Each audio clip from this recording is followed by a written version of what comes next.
Bismillahirrahmanirrahim. Assalamualaikum warahmatullahi wabarakatuh. Alhamdulillahirrabbilalamin. Eh, Pada kesempatan kali ini, saya akan mencoba menjelaskan materi mengenai pembiayaan pendidikan, di mana materi ini adalah kelanjutan dari video yang kemarin, yang sudah saya bahas juga terkait dengan pembiayaan pendidikan atau konsep dari pembiayaan pendidikan. Materi ini diberikan untuk para mahasiswa khususnya yang mengambil mata kuliah ekonomi pendidikan untuk mahasiswa program studi pendidikan ekonomi, Fakultas Keguruan dan Ilmu Pendidikan Universitas Pasundan. Kita mulai akan bahas materinya. Nah, yang pertama kita akan ulas kembali terkait dengan pengertian dari pembiayaan pendidikan. Yang pertama yang harus kita pahami adalah pengertian dari pembiayaan. Pembiayaan yaitu pendanaan yang diberikan oleh satu pihak lain untuk mendukung investasi yang telah direncanakan baik dilakukan sendiri maupun lembaga. Dengan kata lain, pembiayaan adalah pendanaan yang dikeluarkan untuk mendukung investasi yang telah direncanakan untuk mencapai tujuan yang telah ditentukan. Nah, pembiayaan merupakan salah satu sumber daya yang secara langsung dapat menunjang keefektifan dan efisiensi pengelolaan pendidikannya. Lalu pengertian pembiayaan pendidikan merupakan proses yang di mana pendapatan dan sumber daya tersedia digunakan untuk menyusun dan menjalankan program-program kegiatan sekolah. Nah, pembiayaan pendidikan adalah proses di mana pendapatan dan sumber daya yang tersedia digunakan untuk menyusun dan menjalankan sekolah di berbagai wilayah dengan tingkat pendidikan yang pastinya berbeda-beda. Nah, sementara itu biaya pendidikan juga merupakan jumlah uang yang dihasilkan dan dibelanjakan untuk berbagai keperluan penyelenggaraan pendidikan yang mencakup gaji guru, peningkatan profesional, peralatan, pengadaan alat-alat dan buku pelajaran atau bahan ajar, alat tulis kantor atau ATK, kegiatan ekstrakurikuler, kegiatan pengelolaan pendidikan, dan supervisi pendidikan. Sistem pembiayaan pendidikan sangat bervariasi, tergantung dari kondisi masing-masing negara serta kondisi geografis, tingkat pendidikan, kondisi politik pendidikan, hukum pendidikan, ekonomi pendidikan, program pembiayaan pemerintah, dan administrasi sekolahnya. Nah, sementara itu, terdapat beberapa faktor yang perlu diperhatikan untuk mengetahui sesuai tidaknya sistem dengan kondisi negara. Jadi dapat kita simpulkan bahwa pembiayaan pendidikan ini adalah dana yang diberikan kepada sekolah untuk memfasilitasi setiap kegiatan proses pembelajaran di sekolahnya dan berbagai keperluan dalam penyelenggaraan pendidikannya. Itu merupakan pengertian dari pembiayaan pendidikan yang perlu kita pahami terlebih dahulu. Nah, adapun kegiatan pembiayaan pendidikan itu meliputi 3 hal seperti yang telah dijelaskan dalam video yang sebelumnya. Kita ulas kembali. Nah, adapun kegiatan pembiayaan pendidikan yang pertama adalah penyusunan anggaran atau budgeting. Penganggaran merupakan kegiatan atau proses penyusunan anggaran atau budget. Nah, budget merupakan rencana operasional yang dinyatakan secara kuantitatif dalam bentuk satuan uang yang digunakan sebagai pedoman dalam kurun waktu tertentu. Nah, oleh karena itu, dalam anggaran tergambar kegiatan-kegiatan yang akan dilaksanakan oleh suatu lembaga. Penyusunan anggaran merupakan langkah-langkah positif untuk merealisasikan rencana yang telah disusun sebelumnya. Nah, kegiatan ini melibatkan pimpinan yang pada dasarnya penyusunan anggaran merupakan negosiasi atau perundingan atau kesepakatan antara puncak pimpinan dengan wakil-wakil yang ada di bawahnya. Lalu yang kedua adalah kegiatan pembukuan atau akunting. Nah, pengurusan ini meliputi 2 hal, yaitu pertama mengurusi hal yang menyangkut kewenangan, menentukan kebijakan menerima atau mengeluarkan uang. Pengurusan kedua menyangkut urusan tindak lanjut dari urusan yang pertama, yaitu menerima, menyimpan, dan mengeluarkan uang. Nah, pengurusan ini tidak menyangkut kewenangan menentukan, tetapi hanya melaksanakan atau menyerahkan atau membayarkan uang untuk keperluan sekolahnya. Dan kegiatan yang ketiga dalam pembiayaan pendidikan yaitu pemeriksaan atau auditing atau controlling juga. Auditing adalah semua kegiatan yang menyangkut pertanggungjawaban penerimaan, penyimpanan, dan pembayaran atau penyerahan uang kepada pihak-pihak yang berwenang. Nah, itu adalah ketiga kegiatan pembiayaan pendidikan yang dilakukan. Selanjutnya, kita akan bahas terkait dengan apa yang menjadi tujuan dari pembiayaan pendidikan. Nah, pada dasarnya, tujuan pembiayaan pendidikan adalah supaya terselenggaranya proses pendidikan yang sesuai dengan kebutuhan belajar peserta didik yang diharapkan. Jadi, pada dasarnya, pembiayaan pendidikan ini supaya sekolah, supaya pelaksanaan pembelajaran yang dilakukan itu mampu dipenuhi kebutuhannya, ya, dipenuhi kebutuhannya baik sarananya, prasarananya, dan lain sebagainya, sehingga peserta didik bisa belajar sesuai dengan kebutuhan belajarnya, sesuai dengan apa yang menjadi tujuan belajar.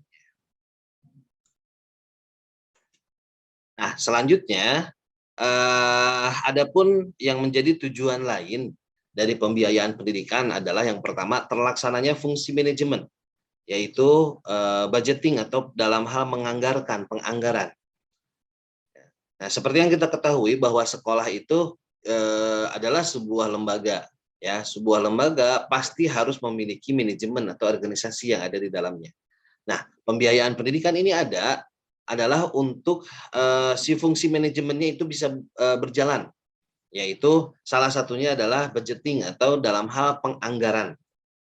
Lalu yang kedua, terselenggaranya pendidikan dengan lancar. Nah, diharapkan ketika sekolah mampu dibiayai, ya, mampu mendapatkan pembiayaan dengan baik, maka diharapkan proses pendidikan yang dilaksanakannya pun itu bisa berjalan dengan lancar. Dan yang pasti terlaksananya peningkatan mutu proses dan hasil belajar peserta didik. Nah, ketika pembiayaan pendidikan ini terpenuhi, setiap sekolah terpenuhi, maka mutu proses pembelajaran ataupun hasil dari belajar peserta didiknya akan meningkat pula, dikarenakan kebutuhannya terpenuhi, kebutuhan dalam proses pembelajarannya itu terpenuhi.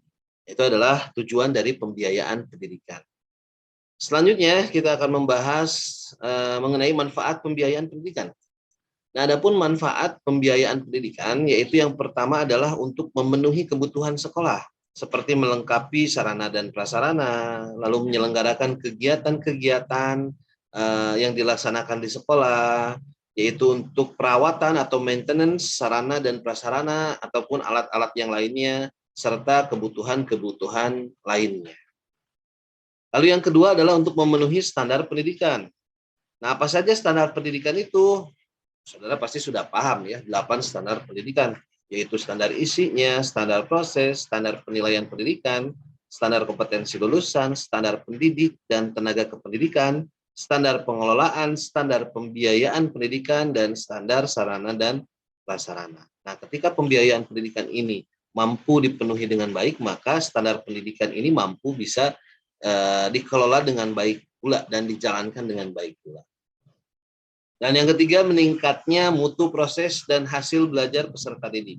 Nah, diharapkan setelah biaya pendidikan terpenuhi dan teralokasi dengan baik, maka mutu proses belajar dan hasil belajar dari pendidikan mampu meningkat, dikarenakan semuanya itu terpenuhi, terutama dalam hal pembiayaan ataupun penganggaran untuk proses pembelajarannya. Itu adalah beberapa manfaat dari pembiayaan pendidikan yang perlu kita pahami. Selanjutnya, saudara harus memahami pula prinsip-prinsip dari pembiayaan pendidikan. Nah, apa saja prinsip yang ada di dalam pembiayaan pendidikan?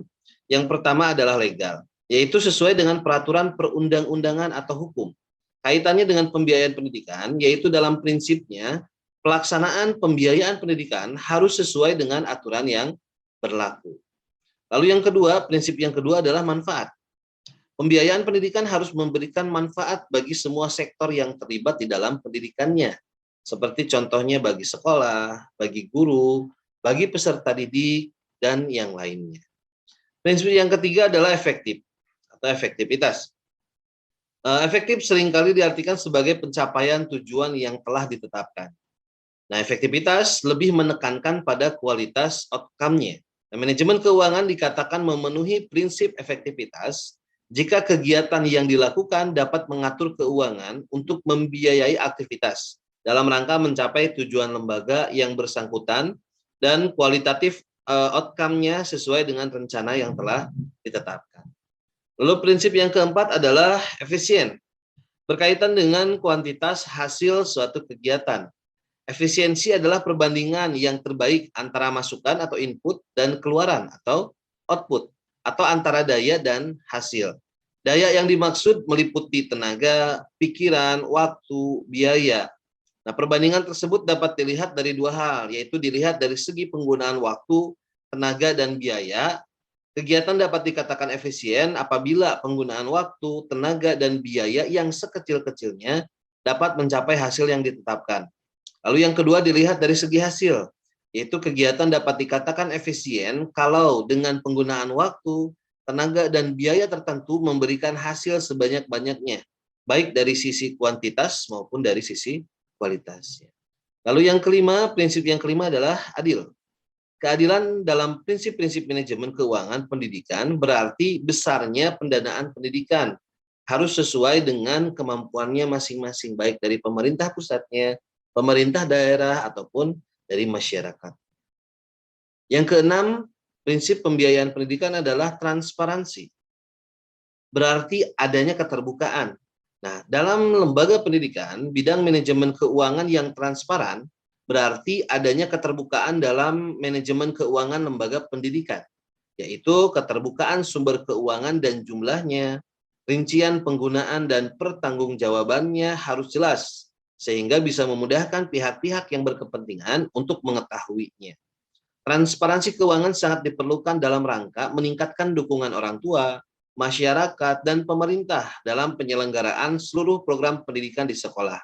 Di samping itu, transparansi dapat menciptakan kepercayaan timbal balik antara pemerintah, masyarakat, orang tua siswa, dan warga sekolah melalui penyediaan informasi dan menjamin kemudahan di dalam memperoleh informasi yang akurat dan memadai. Orang tua siswa bisa mengetahui berapa jumlah uang yang diterima sekolah dari orang tua siswa dan digunakan untuk apa saja uang itu. Nah, perolehan informasi ini menambah kepercayaan orang tua siswa terhadap sekolahnya. Lalu prinsip yang ketujuh adalah akuntabilitas, yaitu kondisi seseorang yang dinilai oleh orang lain karena kualitas performanya dalam menyelesaikan tugas untuk mencapai tujuan yang menjadi tanggung jawabnya. Akuntabilitas di dalam manajemen keuangan berarti penggunaan uang sekolah dapat dipertanggungjawabkan sesuai dengan perencanaan yang telah ditetapkan. Nah, berdasarkan perencanaan yang telah ditetapkan dan peraturan yang berlaku, maka pihak sekolah membelanjakan uang secara bertanggung jawab. Nah, pertanggungjawaban dapat dilakukan kepada orang tua, masyarakat, maupun kepada pemerintah. Lalu prinsip yang kedelapan adalah plafon. Maksudnya, dalam rencana anggaran harus sesuai dengan alokasi yang sudah ditetapkan penyandang dana. Jadi jangan salah dalam menggunakan alokasi dana. Lalu yang kesembilan adalah mata anggaran, yaitu dalam penyusunan pembiayaan pendidikan harus sesuai dengan rencana anggaran yang telah dibuat.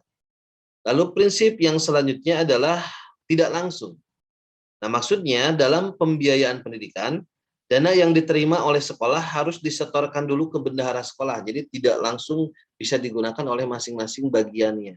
Namun harus disetorkan dulu kepada penanggung jawabnya yang nantinya akan kembali dialokasikan kepada bagian-bagian. Lalu yang ke-11 adalah prioritas, yaitu dalam pembiayaan pendidikan harus terdapat skala prioritas dalam penggunaan biaya pendidikannya, disesuaikan dengan kebutuhan sekolahnya. Lalu prinsip yang ke-12 adalah terpadu. Maksudnya adalah dalam anggaran tidak ada yang tumpang tindih gitu ya, tidak ada yang tumpang tindih, tidak ada yang semuanya saling berkaitan gitu ya. Lalu yang terakhir yang ke-13 adalah desentralisasi, yaitu dalam penggunaan pembiayaan pendidikan sepenuhnya diserahkan kepada sekolahnya masing-masing, sehingga sekolah bisa memprioritaskan yang hendak dilakukan dalam pembiayaan pendidikannya. Dan sekolah pun harus bisa melihat mana nih yang perlu atau yang sangat dibutuhkan ya dalam sarana prasarana untuk proses pembelajaran di sekolah. Nah, itu adalah prinsip-prinsip dari pembiayaan pendidikan yang perlu kita pahami dan perlu kita praktikkan ketika saudara ada di dalam dunia pendidikannya. Nah, selanjutnya, dari mana saja sumber-sumber pembiayaan pendidikan ini? Nah, pendidikan atau pembiayaan pendidikan dapat diperoleh yang pertama itu dari masyarakat, yaitu berupa dana yang diberikan masyarakat secara tidak langsung, tetapi melalui yayasan atau lembaga swasta. Misalnya, bantuan berupa alat-alat sekolah yang dilakukan misalkan oleh perusahaan atau oleh pabrik, atau tokoh-tokoh perabot yang memberikan sumbangan secara sukarela. Lalu yang kedua, eh, sumber pembiayaan pendidikan itu diperoleh dari pemerintah pusat dan pemerintah daerah, yaitu melalui APBN dan APBD yang telah ditentukan dalam undang-undang. Besarannya sudah ditentukan ya, yaitu sebanyak 20% dari APBN maupun dari APBD. Nah, adapun bantuan pemerintah yang lainnya selain dari APBN dan APBD-nya, yaitu adalah hibah atau dana bantuan untuk biaya operasional kepada sekolah, lalu pembayaran gaji guru, membantu sekolah untuk mengadakan proyek penggalangan dana dengan menyediakan bantuan teknis, termasuk bahan dan perlengkapan, serta ikut mendanai pembangunan dan rehabilitasi bangunan sekolah. Nah, pemerintah juga dapat melakukan kontribusi secara tidak langsung kepada sekolah, misalnya melalui pelatihan kepala sekolah dan guru, menyiapkan bahan-bahan ajar, dan selalu melakukan controlling ataupun pengawasan. Lalu sumber yang ketiga adalah dari orang tua. Nah, dari orang tua murid yaitu biasanya berupa uang SPP dan uang bantuan yang dikumpulkan melalui BP3 biasanya, yaitu Badan Pembantu Penyelenggara Pendidikan. Ataupun bisa memberikan sumbangan untuk membangun fasilitas tertentu. Biasanya seperti membangun masjid di sekolah dan lain-lain, biasanya ada sumbangan. Lalu membayar guru atas tambahan pelajaran di luar jam sekolah. Misalnya ada biaya les, atau biasanya suka ada tambahan belajar sebelum kita ujian nasional ya. Kalau dulu ada ujian nasional, nah biasanya suka ada tambahan belajar. Nah, itu biasanya orang tua harus membayar ketika anaknya ingin mendapatkan tambahan itu. Lalu membayar pembelian buku pelajaran, alat tulis, sepatu, seragam sekolah, ya. Lalu mendanai kesejahteraan anak-anaknya seperti uang transport, uang makan, dan sebagainya. Dan yang terakhir, yang keempat, sumber pembiayaan pendidikan itu bisa diperoleh dari dana bantuan luar negeri atau bantuan lainnya. Nah, bantuan atau pinjaman dari pemerintah luar negeri, misalnya dana bantuan atau pinjaman dari UNESCO, UNICEF, World Bank, ataupun yang lainnya, seperti misalkan International Institution for Education Planning. Nah, itu juga bisa diperoleh dana bantuan. Nah, itu adalah sumber-sumber pembiayaan pendidikan. Ya, jadi pembiayaan pendidikan ini diperoleh dari ini, ya, baik dari masyarakat, pemerintah, pusat ataupun daerah, lalu dari orang tua, ya, dari orang tua murid gitu ya, dan dari dana bantuan luar negeri ataupun bantuan lainnya. Nah, yang terakhir kita akan membahas mengenai proyeksi kebutuhan biaya pendidikan. Nah, untuk perkiraan biaya pendidikan yang dibutuhkan di masa depan, kita harus menggunakan data pembiayaan yang ada di masa lalu dan sekarang. Data pembiayaan pendidikan yang ada harus komprehensif, di samping mencakup untuk berbagai jenis dan jenjang pendidikan, tetapi juga harus ada periode waktu tertentu selama beberapa tahun yang lalu. Nah, untuk dapat memproyeksikan kebutuhan pembiayaan di masa depan, dibutuhkan data-data pembiayaan seperti berikut. Misalnya, kita harus mengetahui dulu jumlah pembiayaan pendidikan masyarakat suatu negara, meliputi pembiayaan dari pemerintah pusat, pemerintah provinsi, kabupaten, kota untuk kegiatan pendidikannya. Jadi kita harus mengetahui jumlah pembiayaan pendidikan yang dikeluarkan, ya, baik oleh pemerintah pusat ataupun pemerintah daerah. Lalu kita pun harus mengetahui total anggaran pemerintah, keseluruhan anggaran pemerintah, ya. Lalu kita pun harus mengetahui pendapatan nasional suatu negara. Kita harus mengetahui berapa pendapatan nasional yang diperoleh oleh suatu negaranya. Lalu kita pun harus mengetahui investasi swasta di bidang pendidikan. Nah, ini nih yang apa ya, yang terus berkembang dengan cepat gitu, yang perlu kita pahami, yaitu investasi swasta di bidang pendidikan yang sekarang itu sangat luar biasa, sangat banyak sekali. Dan yang terakhir, jumlah bantuan luar negeri pada dunia pendidikan di dalam negeri. Ya, berapa nih jumlah bantuan yang diberikan oleh pihak luar, ya, oleh lembaga luar kepada dunia pendidikan yang ada di Indonesia misalnya. Nah, ketika kita bisa menghitung semuanya, maka kita bisa menentukan atau memproyeksikan kebutuhan pembiayaan pendidikan di masa depan, sehingga pembiayaan pendidikan itu bisa berjalan dengan baik, bisa teranggarkan dengan baik, dan pendidikannya mampu berjalan dengan baik, serta tujuan ataupun mutu dari proses pembelajarannya itu bisa diperoleh dengan baik. Itu maksud dari proyeksi kebutuhan biaya pendidikan. Nah, itu saja mungkin pembahasan yang bisa saya sampaikan terkait dengan lanjutan materi dari video yang sebelumnya, yaitu pembiayaan pendidikan. Mudah-mudahan saudara bisa memahami terkait dengan apa yang sudah saya jelaskan. Adapun untuk pembahasan di minggu depan, kita akan bahas kembali terkait dengan bagaimana atau apa saja pendekatan-pendekatan dalam pembiayaan pendidikan. Ini masih ada kaitannya dengan materi ini. Itu saja, terima kasih atas perhatiannya. Mohon maaf apabila ada kekurangan. Billahi taufiq wal hidayah. Assalamualaikum warahmatullahi wabarakatuh.